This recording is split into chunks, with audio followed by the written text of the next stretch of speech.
Este vídeo pretende apresentar a filosofia da mente de um modo mais abrangente do que os vídeos anteriores sobre o tema, em que apresentei as teorias de alguns filósofos como Descartes, Colin McGinn e David Chalmers.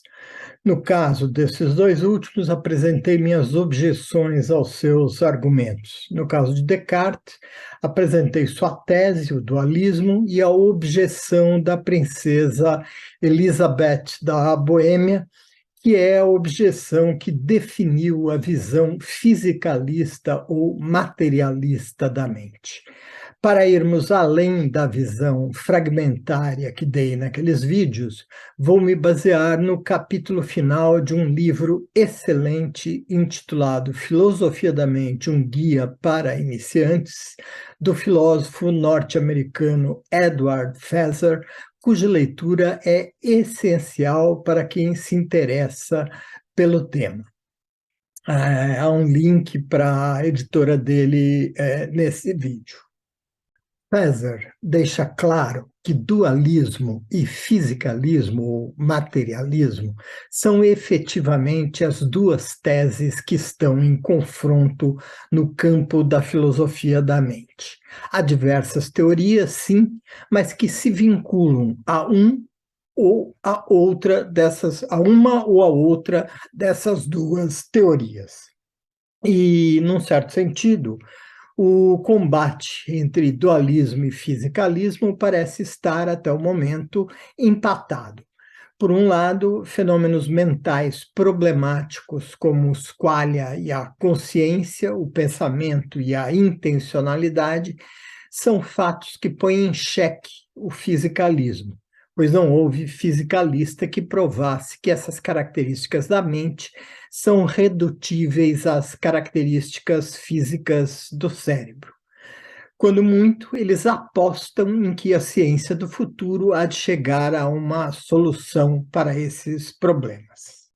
Por outro lado, ao argumento central do fisicalismo, o argumento da causação mental, isto é, o de que o cérebro causa a mente, o dualismo ainda não respondeu satisfatoriamente. Como a mente, a coisa pensante de Descartes, interage com o corpo ou o cérebro, que são coisas extensas, de acordo com a filosofia cartesiana, não se sabe. Nesses termos, o problema da interação entre mente e corpo permanece sem solução, apesar da teoria epifenomenalista que eu examinei no vídeo O Enigma da Consciência. De qualquer modo, a relação entre mente e cérebro é inegável. Assim como Feser, eu também creio no dualismo, contudo, não no dualismo cartesiano e naqueles influenciados por ele, cuja fundamentação metafísica é inadequada. Essa inadequação, por sinal, é o ponto em comum entre dualismo cartesiano e fisicalismo ou materialismo. As duas teses apresentam uma concepção mecanicista do mundo material e do corpo humano. Para o dualismo cartesiano, a mente, substância separada, causa os processos corporais interagindo com o corpo, mas a teoria não apresenta explicação para como se dá essa interação. Para o fisicalismo, o cérebro causa a mente, mas ele não explica como os processos físicos objetivos, observáveis e descritíveis em terceira pessoa resultam em fenômenos subjetivos ou em primeira pessoa.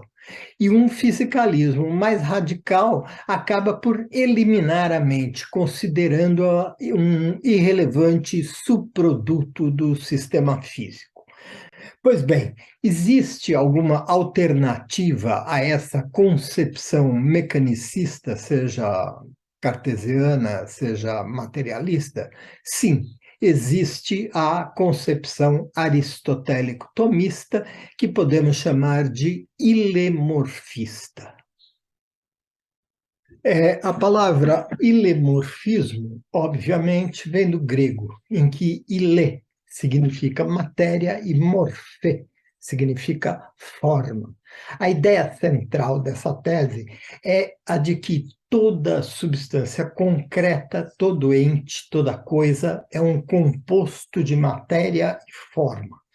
A forma, numa perspicaz explicação de Feser, é a estrutura organizacional de um ente.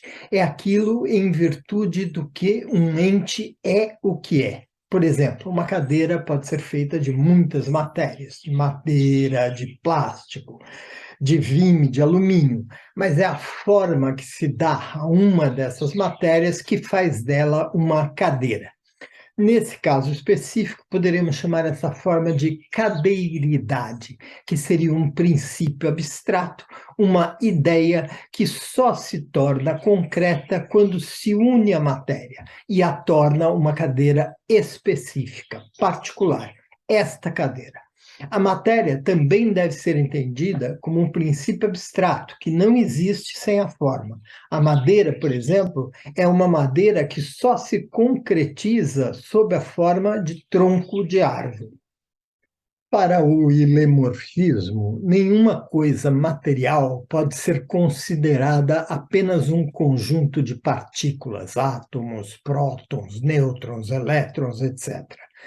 Assim como a forma não existe sem a matéria não existe sem a forma. Portanto, todos os entes são um composto de matéria e forma, e as partículas existem nesses compostos.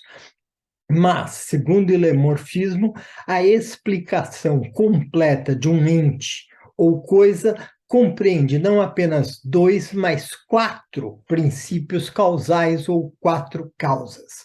Além das causas material e formal de que já falamos, existem ainda as causas eficiente e final. Um exemplo clássico dessas duas causas seria, respectivamente, o arqueiro e o alvo. O arqueiro, a causa eficiente, o alvo, a causa final. O Feser é particularmente feliz no exemplo que ele escolhe para ilustrar as 4 causas. Um dos órgãos dos mamíferos, o coração, que tem como causa material o tecido muscular, as células que o compõem. Tem como causa formal a sua organização em 4 cavidades, 2 átrios, 2 ventrículos, etc. Como causa eficiente, a programação genética de certas células que as tornaram um coração e não um rim ou um fígado. E como causa final, o bombear o sangue pelo corpo, pelo organismo. Na descrição desse vídeo há um link para um artigo didático sobre as 4 causas no site Brasil Paralelo, que pode esclarecer mais detalhadamente a questão. Vale a pena dar uma olhada. Tanto o dualismo cartesiano quanto o materialismo eliminaram da sua explicação das coisas as causas formais e finais, limitando-se a considerar a causa material e a causa eficiente, afirmando, por exemplo, que o cérebro causa a mente, no caso do materialismo, ou que a mente, não sendo física, interage com o corpo, que é físico, no caso do dualismo cartesiano.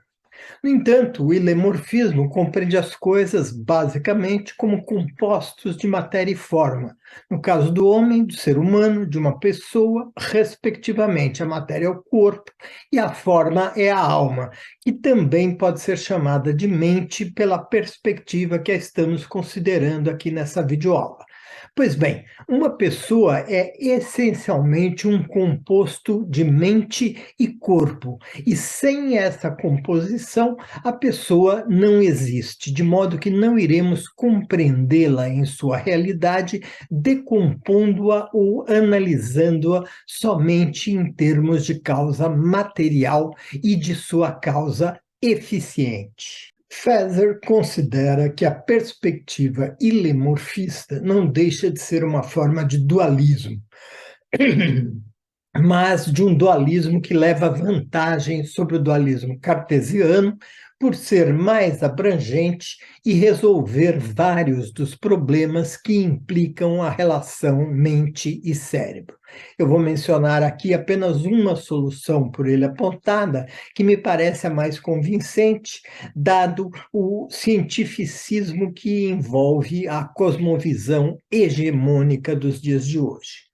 O ilemorfismo parece estar em consonância com a neurociência moderna ao mostrar a dependência de muitos estados mentais de estados cerebrais. Por exemplo, para o ilemorfismo, é muito coerente que danos ao cérebro prejudiquem a saúde mental. São Tomás de Aquino considerava a percepção e a sensação processos puramente materiais, que podem existir ou funcionar independentemente, que não podem existir ou funcionar independentemente do corpo. A objeção óbvia que o materialista pode fazer à abordagem tomista é que ela se afasta radicalmente dos pressupostos metafísicos da filosofia contemporânea, que configuram a interpretação corrente da ciência moderna. A resposta a essa objeção exigiria uma justificação do realismo filosófico e um exame da tese da forma substancial de São Tomás. Mas um distanciamento dos pressupostos filosóficos científicos contemporâneos é inevitável se quiser solucionar o problema mente-corpo, por trás do qual, na verdade, se encontra o empreendimento filosófico como um todo. Evidentemente, de um ponto de vista tomista, isso implica a incorporação do teísmo à nossa explicação metafísica do mundo e uma ruptura com o paradigma materialista neo-darwiniano, o que já não parece implausível depois da publicação de um livro como Mind and Cosmos, de Thomas Nagel, em setembro de 2012. As mudanças de paradigma, no entanto, não ocorrem do dia para a noite. Gostou do vídeo? Não esqueça, dê o seu like, assine o canal, toque o sininho.